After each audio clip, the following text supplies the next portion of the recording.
Cesc Fàbregas ha parlat aquesta tarda en roda de premsa i s'ha mostrat molt autocrític després de la derrota contra la Reial Societat. Somos los primeros críticos con nosotros mismos, sabemos que no estuvimos al nivel de un jugador del FC Barcelona este sábado pasado. Jordi Alba, en canvi, ha dit en un acte promocional que les crítiques que està rebent l'equip són gratuïtes i subjectives. El partido contra el City se hablaba maravillas de él, ahora ya no se habla tanto, pero bueno, eso ya es cosa de la gente de fuera que quiere hacer daño al Barcelona.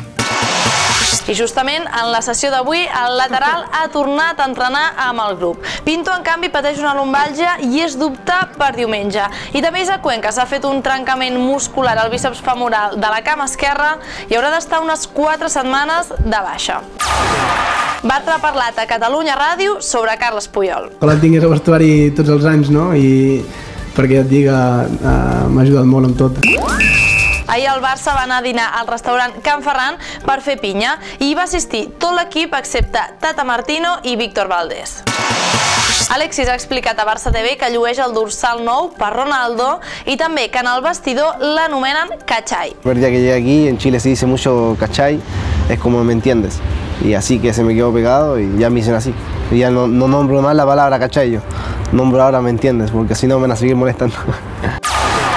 El seleccionador del Camerún, Volker Finke, ha convocat Song, Banyac i Dongu per jugar a l'amistós contra Portugal el pròxim 5 d'octubre.